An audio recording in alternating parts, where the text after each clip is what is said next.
Shalom Kingdom People, apa kabar hari ini? Saya yakin Anda semua dalam keadaan baik, dipelihara oleh Tuhan, berada dalam damai sejahtera Tuhan, dan pasti Anda sedang menanti-nantikan acara hari ini, yaitu Kingdom Insight, His Gift for You. Nah, hari ini kita akan membicarakan topik yang pastinya selalu menarik. Tiap kali episode kita berbincang-bincang dengan tema-tema sederhana tapi sangat applicable di dalam hidup kita sehari-hari. Karena itu langsung saja saya menyapa Koden. Welcome Koden. Puji Tuhan, semuanya pasti ditanya kabarnya kan. Kabarnya sangat baik. Dan saya tiap kali bergairah ketika kita ada di dalam perbincangan kita, karena perbincangan kita ini penting sebab kita kan ngobrol tentang budaya kerajaan. Tentang budaya kerajaan ya, nilai-nilai kerajaan ya. Kali ini budaya ini ngomong tentang apa ini Pak? Ya, nah ini ngomong tentang sesuatu yang sering kali kita lakukan ya. Bahkan sejak kecil ya, mungkin waktu kita dulu masih sekolah TK, SD kita sering mengucapkan kalimat ini Koden. Iya. Ya, itu kalimatnya adalah tunggu pembalasanku. Awas enten nono. Kok mulai tekondi, kira-kira gitu. Bahasa Jawa ini ya saudara ya. Maksudnya kamu pulang lewat mana gitu. Gua tungguin lo gitu ya. Ya. Kemudian satu kali Yesus pernah mengajarkan di dalam Matius 5, 38 sampai 42. Mungkin saya baca dulu ya buat boleh. Teman-teman semua. Kamu telah mendengar firman, mata ganti mata dan gigi ganti gigi. Tetapi aku berkata kepadamu, janganlah kamu melawan orang yang berbuat jahat kepadamu. Melainkan siapapun yang menampar pipi kananmu, berilah juga kepadanya pipi kirimu. Dan kepada orang yang hendak mengadukan engkau karena mengingini bajumu, serahkanlah juga jubahmu. Dan siapapun yang memaksa engkau berjalan sejauh 1 mil, berjalanlah bersama dia sejauh 2 mil. Dan berilah kepada orang yang meminta kepadamu, dan janganlah menolak orang yang mau meminjam daripadamu. Nah, Koden, kenapa di dunia ini ya, bahkan dari dulu sampai sekarang ini kita seringkali melihat ya katakanlah ada peperangan ya, ada permusuhan, ada perebutan kekuasaan, ada pertengkaran, ada perkelahian, ya macam-macam yang seperti itulah kira-kira. Iya, pada intinya kok susah untuk damai. Iya, gitu ya. betul. Jadi karena setiap orang itu merasa bahwa dia punya hak. Punya hak. Ya. Dan karena itu yang namanya hak itu ya harus dipertahankan gitu. Ya. Hak itu harus dijaga, dipertahankan, dan ya kalau perlu diusahakan dengan segala macam cara. Ya. Ya, kecuali kalau sudah betul-betul dia tertindas gitu ya. Tertindas dan artinya nggak ada jalan lagi. Nggak ada jalan lagi gitu ya. Dia akan menyerah dan bahkan kan sampai pada tahap yang sangat ekstrim ya. Orang yang merasa haknya itu dilanggar itu ya lebih baik saya mati gitu. Ya, either way dia matinya karena mempertahankan haknya atau mungkin dia mengakhiri hidupnya sendiri karena apa yang menjadi miliknya itu kemudian dia tidak bisa mempertahankan itu. Bahkan kadang-kadang orang sudah give up pun dia masih bisa melontarkan awas. Iya, ya memang tunggu pembalasanku. Ya tergantung dia tipe orang yang bagaimana. Ya kan ada tipe orang yang introvert mungkin lebih sepertinya menarik bisa diri, tapi bukan gitu ya. Enggak juga. Enggak menerima. Ya ada orang yang kemudian ya terus mau apa gitu. Tapi sebetulnya jauh di dalam dirinya lubuk hatinya gitu tetap memendam kekecewaan, memendam dendam kesumat ya. Nah, kalau ada kesempatan ya dia pasti akan bertindak juga. Pasti akan dibalas ya. Kecenderungan orang untuk mempertahankan haknya. Defense gitu Koden ya. Orangnya menjadi self defense itu menjadi muncul dan kuat ya. Iya, betul gitu. Ya. Nah, ya Koden, supaya lebih tajam pembicaraan kita, kalau boleh saya tahu, menurut Koden kira-kira apa sih sebetulnya hak itu? Hak itu kan segala sesuatu yang didapatkan orang tuh bahkan sejak dia lahir di dunia ini, dan kita tahu sifat manusia ya. Sebetulnya kan sifat ini turunnya karena kembali lagi kita mesti tarik akarnya ya. Kejatuhan di Taman Eden ya, pemberontakan terhadap kerajaan sorga ya. Sehingga kemudian orang itu dilahirkan dengan sifat yang seperti itu, sifat yang dimana dia merasa itu adalah baik itu sifatnya itu range-nya kan luas ini. Yang namanya hak ini mulai dari yang paling personal, paling pribadi, paling hakiki ada dalam dirinya sampai misalkan kepada begini. Kalau saya diangkat pada satu jabatan atau pada satu posisi atau kalau saya diberikan sebuah kedudukan atau kemudian kalau saya memiliki tanggung jawab ya. Nah, ada unsur hak di situ. Ada unsur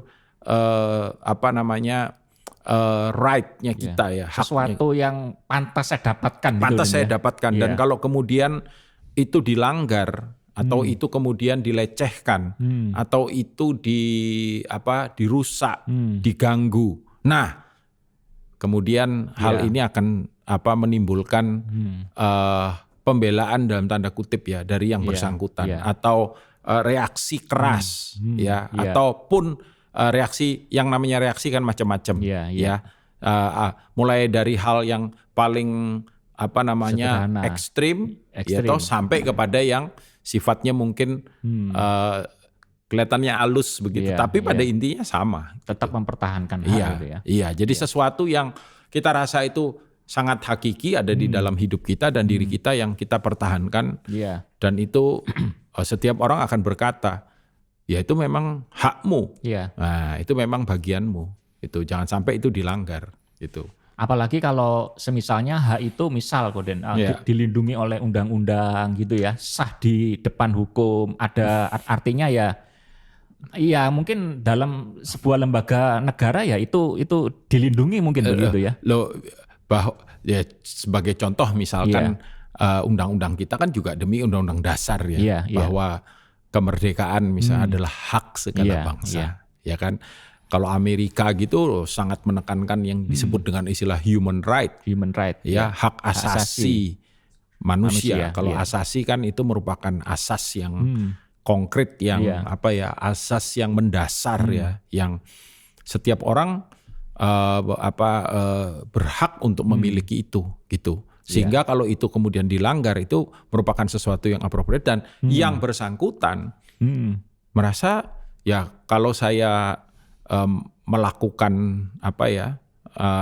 pembalasan atau melakukan tindakan-tindakan tertentu yang kemudian membuat orang yang melanggar hak itu kapok gitu atau takut atau tidak berani lagi. Itu wajar-wajar saja. Bahkan dianggap sah mungkin ya. Iya, karena dianggap itu tadi. Karena ada payung hukumnya. Betul, betul. Contoh misalkan dalam kehidupan sehari-hari, seorang direktur dari sebuah perusahaan gitu marah dengan bawahannya. Kenapa? Lah ini bawahan saya tegur, udah kerjanya nggak beres, saya tegur, dianya malah nyolot misalkan, malah ngegas bahasa sekarang. Iya, ngegas gitu. Jadi kan hak saya sebagai, hak saya sebagai pemimpinnya atau sebagai manajernya atau sebagai direkturnya, kalau perlu saya tindak tegas dia, misalkan begitu.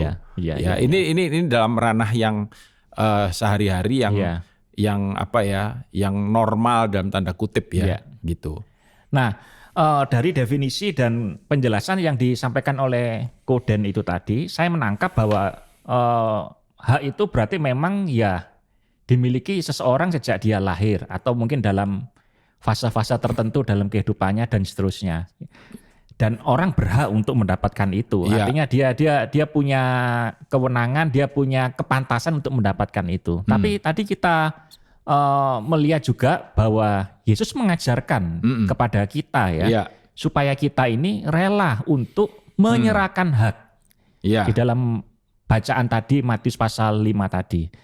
Nah, kira-kira ini apa bisa Koden kita ini natur kita sebagai manusia diminta seperti ini kan itu. Sepertinya opposite dengan paradoks sesuatu yang hakiki yang ada di dalam diri kita atau ada pada diri kita.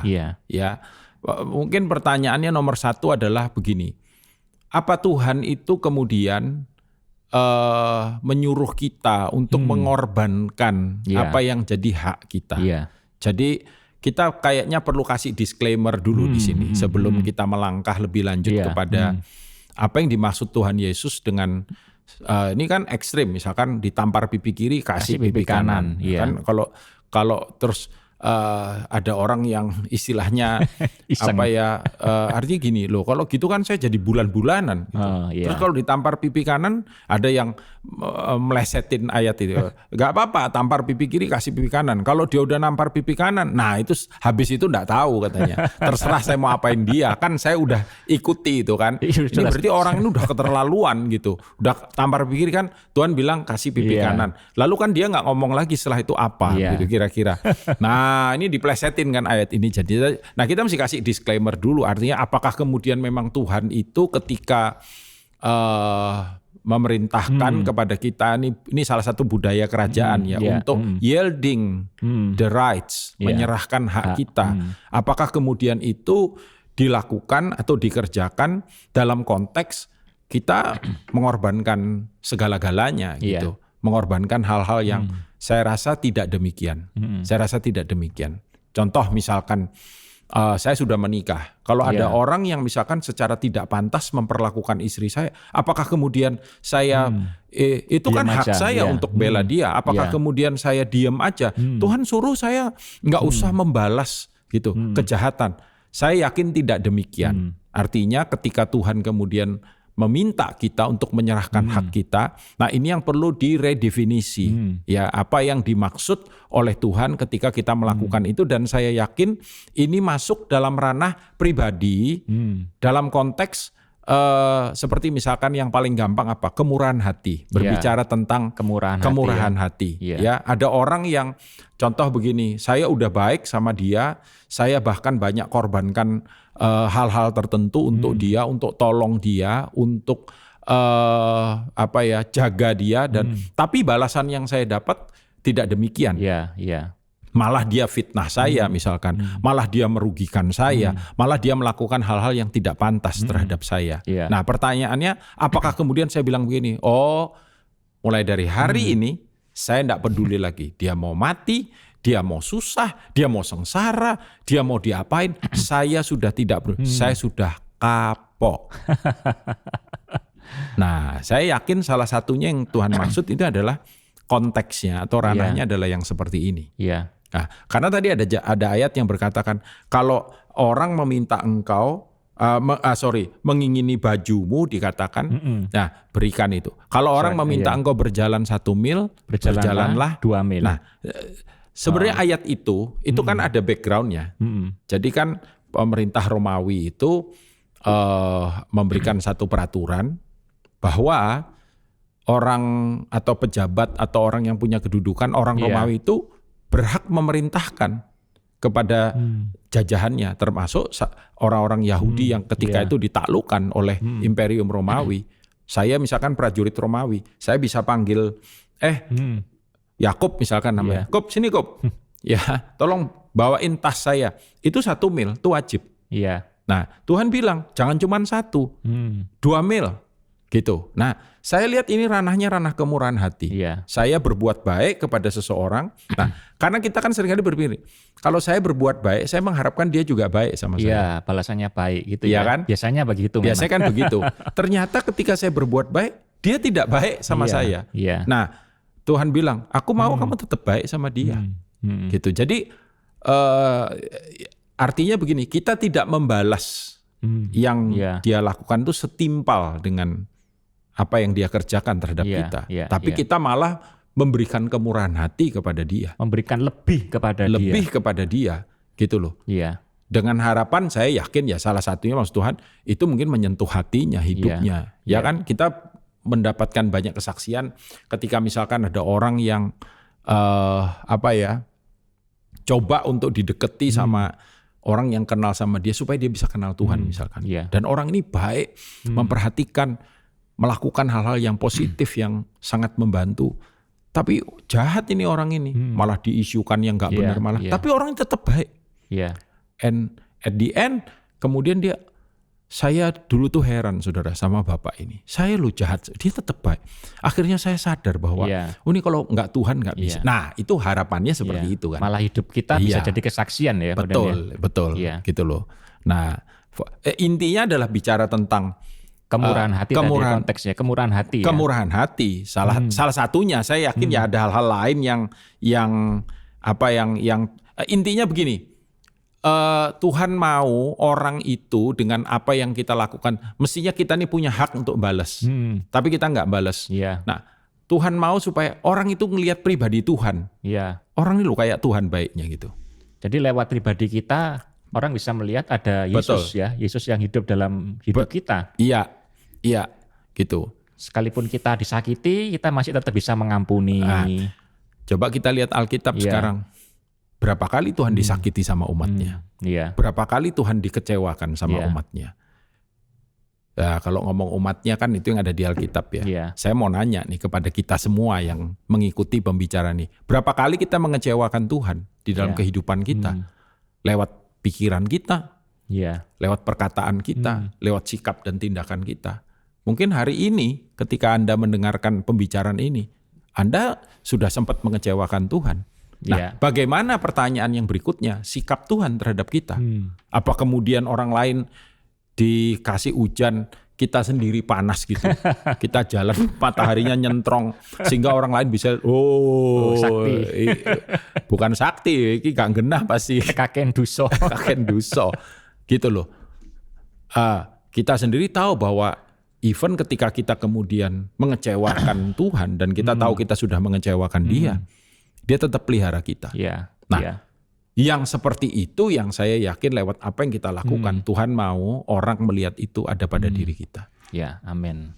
Nah guys, sekarang sudah jelas ya. Jadi kita tidak perlu balas-membalas ya, apalagi melakukan hal-hal yang buruk. Tapi justru kita harus menunjukkan sikap kemurahan hati kita kepada orang-orang sehingga mereka bisa melihat ada Yesus di dalam hidup kita. Nah, Kuden bisa nggak berdoa buat kita, Kuden? Apalagi ngancam-ngancam, ya kan? Sekarang musim macam mengancam ya. Iya, ancam-mengancam. Ya, apalagi yang, ya ini sebelum kita doa ini ya peringatan buat kita. Apalagi yang khusus bagi Anda atau kalian yang tipe melankoli yang gampang di stir up sama emosinya. Ya, kita harus menjaga itu supaya kita nggak kemudian baper ya. Kita nggak kemudian curhat gitu. Apalagi kita masukkan itu di sosmed gitu. Semua orang bisa baca. Iya. Kalau kita sakit hati. Dan yang paling ini kan ketika orang baca tuh orang nggak ngerti loh. Kenapa? Maksudnya dia apa ya? Aku kok nggak ngerti dia nulis apa. Kemudian di komen dia bukannya itu malah membantu kan, bukannya orang malah bersimpati. Tambah curhat.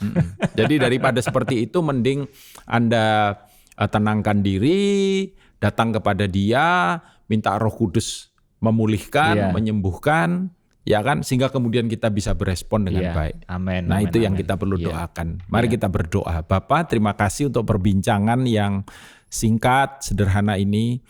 Kami mau seperti Engkau. Kami mau menjadi makin serupa dengan Raja kami, dengan Tuhan kami. Kami mau hidup di dalam budaya kerajaan. Budaya yang mengajarkan kepada kami untuk tidak membalas jahat dengan jahat. Budaya yang tidak, bahkan Tuhan, ketika orang berbuat jahat, kami bisa tetap berbuat baik. Amin. Dan biarlah kiranya oleh kasih karunia-Mu, itu Tuhan taruh ada di dalam diri kami. Amen. Tuhan memampukan kami. Tuhan tahu itu tidak mudah, itu tidak gampang. Tapi biarlah kami dikaruniakan kemurahan hati. Karena kami percaya ketika kami menabur kemurahan, kami pun akan menuai kemurahan. Bagi saudara-saudaraku yang sedang bergumul untuk hal ini, kebenaran ini, Tuhan karuniakan, Tuhan anugerah yang daripada Engkau, yang memberikan kemampuan bahkan untuk melakukan apa yang kami seringkali tidak mampu lakukan. Setiap sakit yang disebabkan oleh pengkhianatan, oleh kejahatan, oleh Tuhan apapun yang negatif, biar hari ini Tuhan, boleh dipulihkan, disembuhkan dalam nama Tuhan Yesus. Dan sukacita damai sejahtera-Mu menyertai kami. Kami boleh murah hati sebagaimana Engkau murah hati. Dalam nama Tuhan Yesus, kami bersyukur, kami berdoa. Amin. Amin, amin, amin. Oke, kita sudah di penghujung acara. Thank you so much, Guden, untuk perbincangan hari ini. Dan teman-teman jangan lupa ya, quotes hari ini adalah penyerahan hak adalah bukti kekuatan, bukan kelemahan. Dan jangan itu hadiah. Dan jangan lupa nantikan episode berikutnya di dalam Kingdom Insight, His gift for you.